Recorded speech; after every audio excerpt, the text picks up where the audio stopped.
Hi guys, welcome back. My name is Morgan. This is my channel, Pisces Paperbacks, and today I want to show you all of the unread books that I own, like on my TBR. This is going to include a small haul. I bought 7 books today, and I'm just going to add them in because I am not going to make like another haul video. So let's get started.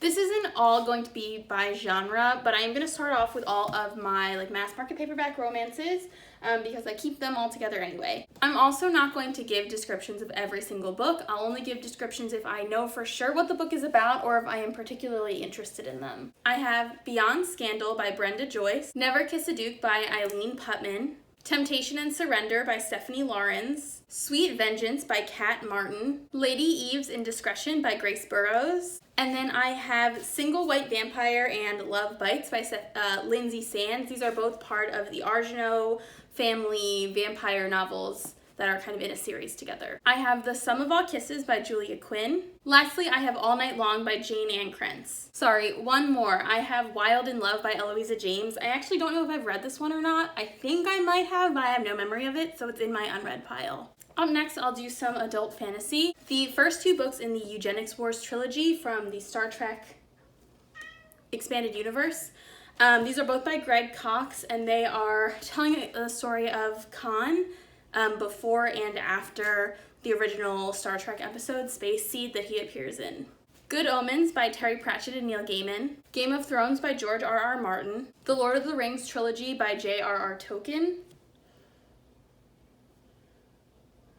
Wow, I just got really confused because I thought I called both of these authors by the same name. Their names are just like really similar. This is all 3 Lord of the Rings books in a bind-up. So this is The Fellowship of the Ring, The Two Towers, and Return of the King. So, yeah, I think those are those. And then today at Half Price Books, let me get the stickers off. I bought the first 2 books in the Crown of Stars series. I've kind of been feeling, I feel like everybody on BookTube right now is getting into like adult high fantasy, and like everybody's picking up Robert Jordan, or everybody's starting like Mistborn by Brandon Sanderson, or like The Lives of Locke. So I was like, yeah, I'll get some adult fantasy. Why don't I get this thing that I've never heard of before? They're fucking huge, but they're by a woman named Kate Elliott, and I am so intrigued, but I really picked them up because for some reason I love these covers. Like, they're so busy and kind of ugly, but they're stylized to look like the metal hinges on the side of like a leather-bound book. And I am just so into this. So I have the first 2, which are King's Dragon and Prince of Dogs. I think there's 7 in the series. This is so fucking long. I don't even know how long this is. Oh, this is only like 600 something pages. I don't know why it looks like this, but yeah, that's not that bad. Next, I want to talk about the nonfiction books that I own that I want to read. So first I have Bad Feminist by Roxane Gay. I actually started to read this like 5 years ago, but I never got to it. I am very interested in reading Roxane Gay's work. I admire her very much. So I do want to read this. I'm also interested in reading Hunger and Not That Bad, both by her. So we'll see. I have a lot of trouble reading nonfiction, like essay collections and things like that. I don't know. They just are not usually the thing that I love. Again, I bought this about 6 years ago. It's called The Feminine Mystique by Betty Friedan. This is a pretty seminal feminist text from America. I bought this and Bad Feminist and the next one, The Second Sex by Simone de Beauvoir. I bought all of these right before college when I was really trying to read more like foundational feminist literature, and I never got to it. Again, I don't really like nonfiction, so this is like things that I want to read eventually, and I think these are things that I'm gonna have to do. Like, I'll read 1 essay every week and get through them that way, so it's more of like a long-term goal to read these because they're just not something that I like to pick up right away. This is The History of the Breast by Marilyn Yalom, and it is basically like it says, it's a history of how breasts have been perceived in the Western world, through art and religion and how they've been sexualized or under-sexualized or over-sexualized.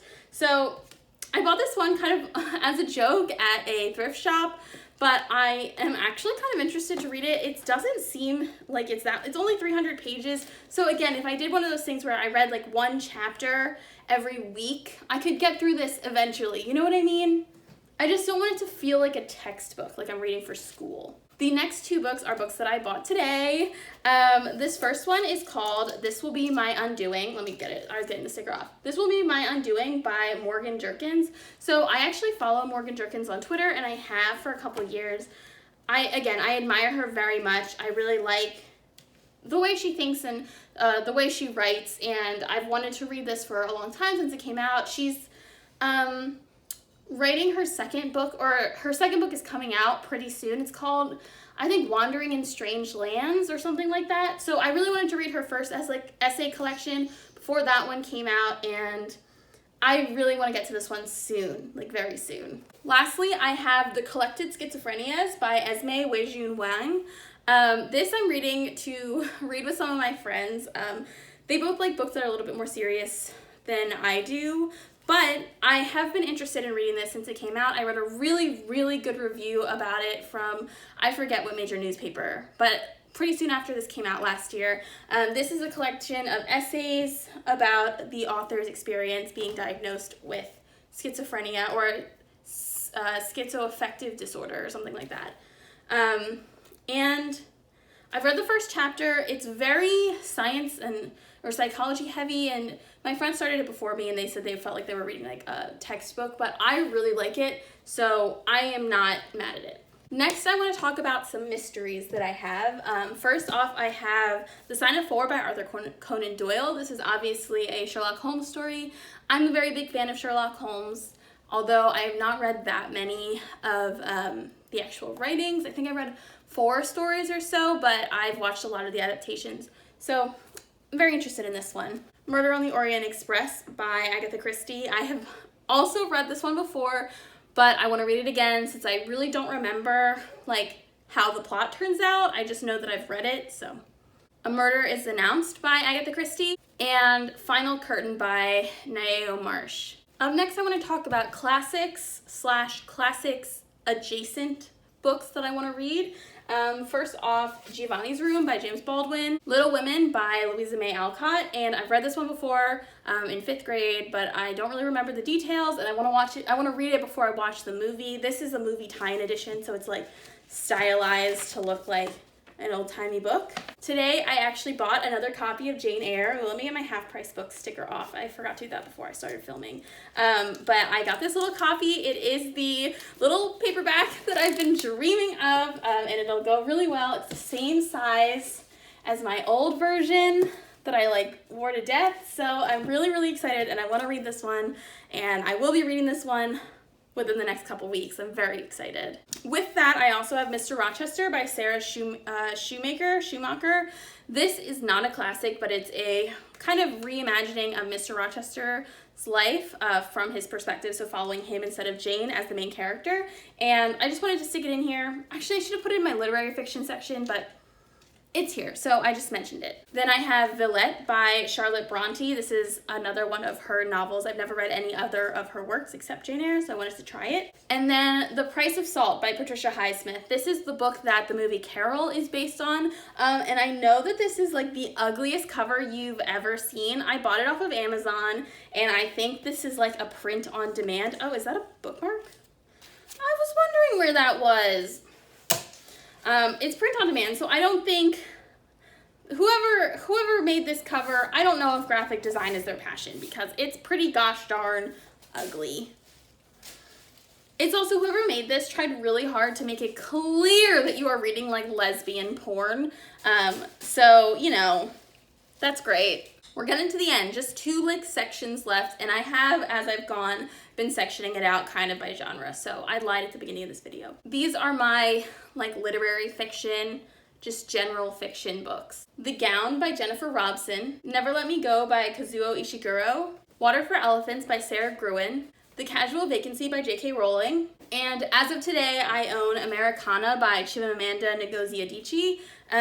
This is a book that I'm going to be reading with my workbook club, so it's not something I picked up myself, but I'm pretty excited to read it, and I'm very into the premise, which is, I believe, two young people from Nigeria are in love, and the woman goes to America and becomes successful, and the man is not allowed into America because of post 9/11 immigration policies. So he becomes, he starts his life in London, and this is about them meeting 15 years later, I believe. So that is a good premise. I'm very into that. Lastly, I want to talk about the young adult books that I have. They're of all genres, but they're all YA, so I felt like they should be grouped together. First is The Reader by Tracy Chee, Hello Girls by Brittany Cavallaro and Emily Henry, All the Bad Apples by Moira Fowley-Doyle, Wayward Son by Rainbow Rowell, Starsight by Brandon Sanderson. Very excited about this one. This is the sequel to Skyward, which I read last year and loved. And lastly, as of today, I own Foul is Fair by Hannah Capin, which I am so excited about. I saw it, and